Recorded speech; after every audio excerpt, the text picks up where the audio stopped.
Corona காலத்திலிருந்து அவர் பார்த்துருக்கேன். நம்ம ட்ரிபிள் சந்திரனை பற்றி சொல்லணும். சமூக வலைதளத்தில் தொடர்ந்து இன்றைய அன்றாட அப்டேட்டை வந்து பார்த்தீங்கன்னா நம்ம அரசியல் நிகழ்வாக இருந்தாலும் சரி, பொது நிகழ்வாக இருந்தாலும் சரி, அப்டேட் அதில் கொடுத்துக்கிட்டே இருப்பார். ஃபேஸ்புக்கு அல்லது அவருடைய வாட்ஸ்அப்பில் வந்து தினம் ஒரு தகவல் மாதிரி இன்றைக்கி என்ன நிகழ்வு அப்படிங்கிறத சமூக வலைதளத்தில் அவருடைய கருத்தை வந்து கட்சிக்கு அப்பாற்பட்டு பதிவு செஞ்சிருப்பார்.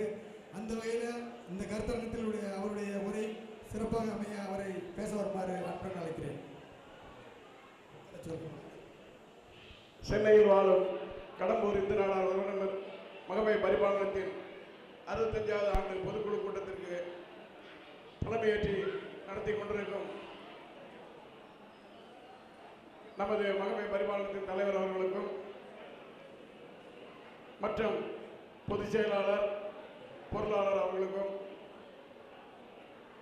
நிகழ்ச்சியை முன்னிட்டு நடத்தி கொண்டிருக்கும் நமது முன்னாள் தலைவர் கௌரவ ஆலோசகர் அண்ணாச்சி ஏபிஎஸ் சௌந்தரபாண்டியன் அவர்களுக்கும் மற்றும் இந்த நிகழ்ச்சியில் பகல் 2 மணி அளவிலே மருத்துவ முகாமை சிறப்பாக நடத்தி கொண்டிருக்கும் சுகம் மருத்துவமனை உரிமையாளர் அவர்களுக்கும்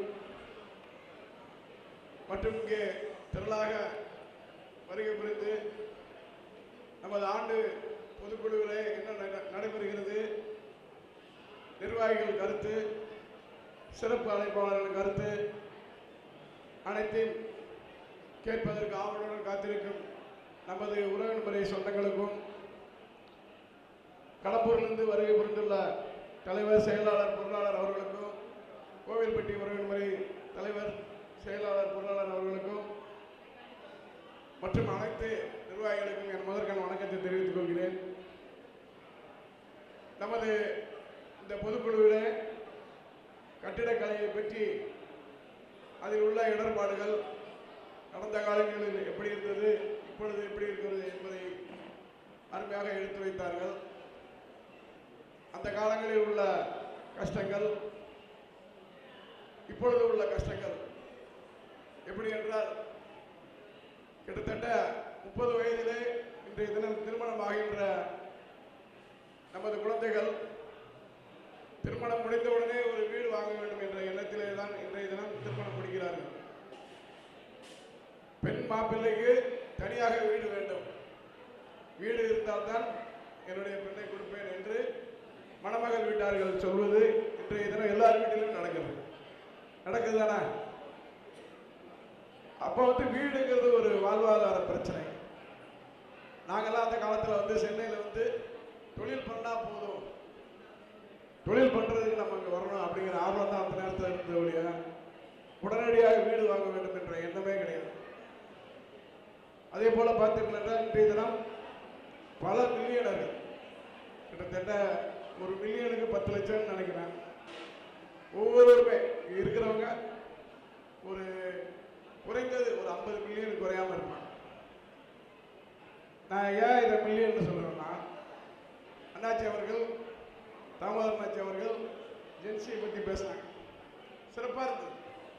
அவருடைய கருத்து வந்து பையன்கிட்ட இப்படி பேசணும், பொண்ணுகிட்ட இப்படி பேசணும். ஏன்னா இப்போ வந்து நம்ம ஜென்சியை பற்றி பேசுகிறோம். ஜென்சிங்கிறது 97 1997 2012 பிறந்த குழந்தைகள் பொருளாதார முன்னேற்றத்தில் எப்படி அடைய வேண்டும் என்ற ஒரு அடிப்படையில் கிரேக்க மொழியிலிருந்து அல்பாபெட்டிக் ஆர்டர் வழியாக வருது. இதை நான் எப்படி உங்ககிட்ட சொல்றேன்னா, எப்படி இந்த ஜென்சி தலைமுறை வந்து ஒரு கல்வியில் சிறந்து இந்த 20 ஆண்டு காலத்திலே ஒவ்வொருவருமே பட்டப்படி படித்து, அன்னைக்கு சொன்ன மாதிரி பிஎஸ்சின்னு சொன்னாங்க, பிஎஸ்சிக்கு நீங்கள் மதிப்பு இல்லைனாங்க. ஆனால் அன்னைக்கு வந்து +2 எஸ்எல்சியே பெருசு. நான் கூட எத்தனை படிச்சிருப்பேன்னு நினைக்கிறீங்க? கடம்பூரில் 9th தான் படித்தோம். அந்த காலத்தில் அதுவே பெருசு.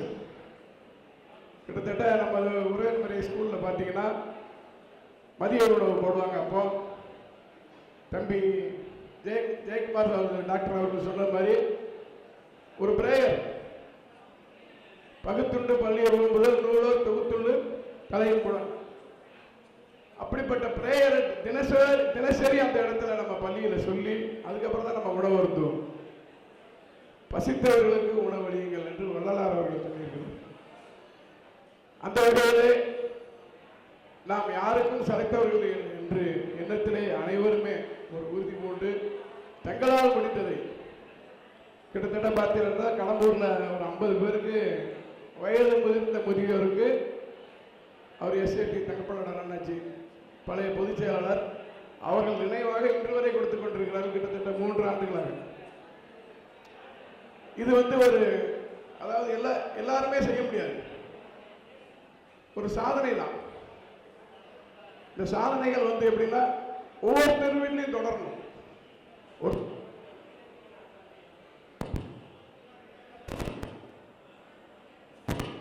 ஒருத்தர் உணவு கொடுக்கலாம், ஒருத்தர் கல்வி கொடுக்கலாம். கல்வி இன்றைய தினம் எவ்வளவு முக்கியமானது என்பதை அனைவருமே நன்கு அறிவார்கள். ஒவ்வொரு வீட்லையுமே எல்லார் வீட்லையுமே படிக்காத பசங்களே கிடையாது, குழந்தைகளே. முன்னெல்லாம் அப்படி கிடையாது. அந்த காலம் வேற, இந்த காலம் வேற. அதே மாதிரி பார்த்தீங்கன்னா உலகத்தை கற்றுக்கொள்வதற்கு உள்ளங்கையிலே உலகம் வந்துவிட்டது. உள்ளங்கையில் நம்ம என்ன நினைக்கிறோமோ, நம்ம என்ன கேட்கிறோமோ, ஒரு நிமிஷம், ஒரு செகண்ட்ல நம்மளுக்கு பதில் வருது. எதை கேட்டாலும். கிட்டத்தட்ட ஒரு 30 ஆண்டுகளுக்கு முன்பு என்றால் இப்பொழுது ஜென்சி தலைமுறை என்று சொல்கிறார்கள். இன்னும் 2 ஆண்டுகளிலே அல்பா என்று சொல்வார்கள். தம்பி நாராயணன் அவர்கள் கூறியதை போல. அப்புறம் பீட்டா இருக்கு, காமா இருக்கு. ஒவ்வொரு 15 ஆண்டுகளுக்கும் ஒரு வாழ்க்கை தரத்தை உயர்த்துவதற்கு வெளிநாட்டு அந்த காலத்தில் அறிஞர்கள் வானசாஸ்திரம் பத்தி சொல்லுவாங்களாம். வானசாஸ்திரம் 27 நட்சத்திரத்திற்கும் 12 ராசிக்கும் அவங்க அன்றே எழுதி வச்சுட்டு போயிட்டாங்க. அவங்க எதுவுமே புக் இல்லை, கம்ப்யூட்டர் கிடையாது, இந்த ஜென்சி காலமும் கிடையாது. அது எப்படி பண்ணாங்க? 4 நட்சத்திரம் 12 நாள், 12 மாசம், 30 நாள், வாரத்துக்கு 7 நாள், எல்லாத்தையுமே அறிஞர்கள் அன்றைய தினம் எழுதியிருக்காங்க. நீங்க கூட டெய்லி காலண்டரை கிழிக்கும் போது பார்த்தீங்கன்னா தினசரி அதில் ஏதாவது ஒன்று இருக்கும், அது ஒன்று கண்டிப்பாக நடக்கும். இது வானசாஸ்திரத்தை கற்றுக் கொடுத்தவர்கள் அந்த காலத்திலே, அது கூட சீனர்கள் என்று சொல்வார்கள். அப்பேற்பட்ட அந்த காலத்தில் இருந்தவர்களும் கிட்டத்தட்ட இப்ப பார்த்தீங்கன்னா இந்த அவையில் இருக்கிறவங்க பார்த்தோம்னா 60 வயதுக்கு மேல் உள்ளவர்கள் நம்ம இருக்கோம். 60 வயதுக்கு மேல் உள்ளவர்கள் இருக்கிறோம். இந்த 30 ஆண்டுகள் எப்படி நடக்கும்? இப்போ 25 வயசு குழந்தை இருக்கு, இந்த 30 வயசுல அவங்களுக்கு நம்ம வயசு வந்துடும். அப்போ இந்த உலகம் எப்படி இருக்கும்? இந்த மெட்ரோ ட்ரெயின் நம்மளுக்கு 10 வருஷம் தான் ஆகுது. இதே வெளிநாட்டில் 40 ஆண்டுகள் ஆகுது. நமது முன்னேற்றம் என்பது உலக வர்த்தக மயமாக்கல் கொள்கையின்படிதான் நமது நாடு இன்றைய தினம் இந்த அளவுக்கு வேலை வாய்ப்பிலும் சரி, பொருளாதார ரீதியிலும் சரி முன்னுக்கு வந்து கொண்டிருக்கிறது. அந்த வகையிலே நமது குழந்தைகளுக்கும் அண்ணாச்சி சொன்ன மாதிரி தினசரி இப்போ என் பையன் கூட நான் ஒரு கேள்வி கேட்டால் பதில் சொல்ல கொஞ்சம் கஷ்டப்படும். வரும்போது கூட சில கேள்விகள் நான் கேட்டேன், பதில் சொல்லலை. ஆனால் இன்னைக்கு இப்போ நான் போகும்போது நான் சொல்லுவேன். சிறப்பு பேச்சாளர் என்ன சொன்னார்?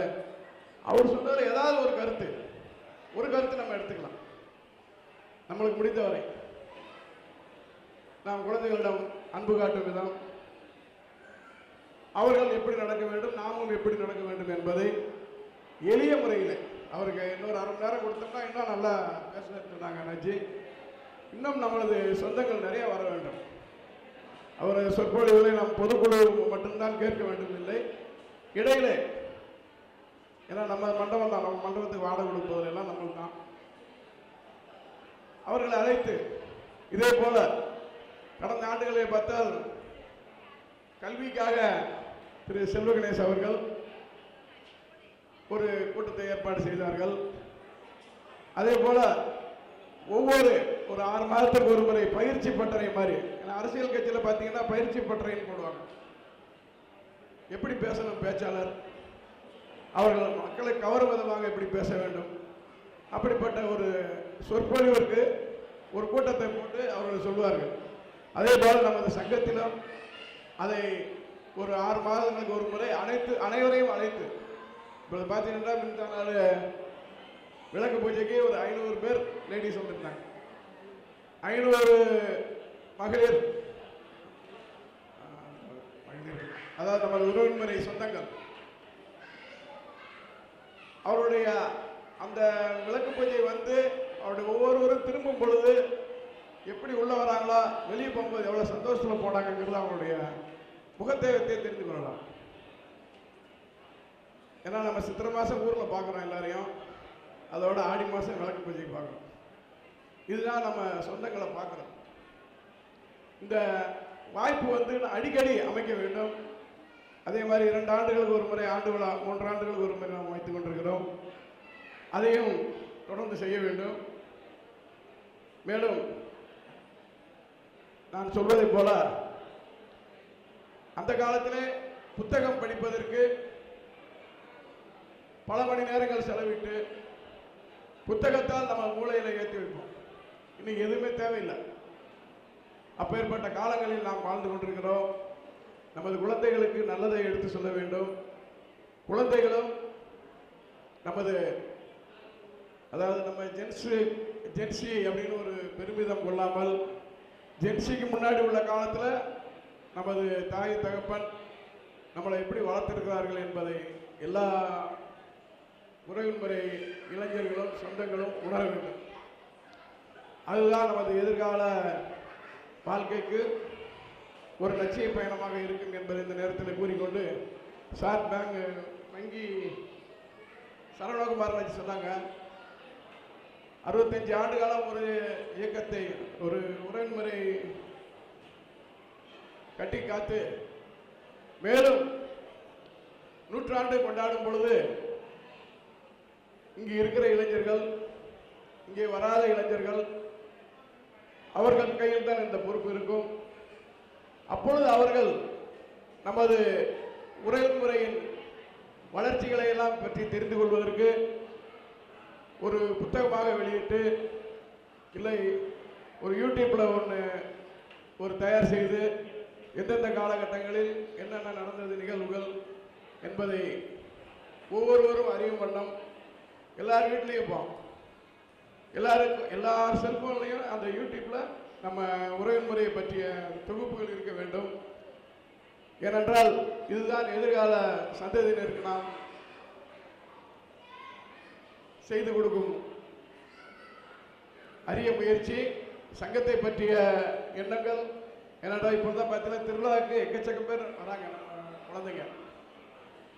இன்னும் அடுத்து ஆல்பா பீட்டா காமான்னு 15 ஆண்டுகளுக்கு ஒரு முறை ஒரு வரலாற்று ஆராய்ச்சியாளர்கள் சொன்னதை போல நமது சங்கம் முன்னேறும் போது அவர்களுக்கும் என்ன நடந்தது என்பதை தெரியப்படுத்த வேண்டும் என்பதை இந்த நேரத்தில் தெரியப்படுத்தி, 20 நிமிஷம் தான் டைம் கொடுத்தேன்னாங்க. அந்த 20 நிமிஷத்துலேயே நான் முடிச்சுட்டேன். நிறைய பேசணும்னு ஆசை. நான் நிறைய ஒரு 4-5 பாயிண்ட் எழுதி எடுத்து வந்தேன். சில இது அண்ணாச்சி அவர்கள் சொல்லிவிட்டார்கள், சரவணகுமார் சார். அதாவது பேச்சாளர்களை வந்து கடைசியாக பேசும்போது நம்மளுக்கு பாயிண்டே கிடைக்காது. அது ஏன் விஷயத்துல இருக்கு. அப்போ வந்து நம்ம முதல்ல பேசினா நம்மளுடைய கருத்துக்களை நிறைய சொல்லலாம். சரி, இருந்தாலும் இன்னும் அடுத்த கூட்டங்களில் உங்கள் அனைவரையும் சந்தித்து நல்ல ஒரு சொற்பொழிவு ஆற்றுவேன் என்று கூறிக்கொண்டு வாய்ப்புக்கு கொடுத்த நிர்வாகிகளுக்கு நன்றி கூறி விடைபெறுகிறேன். நன்றி, வணக்கம்.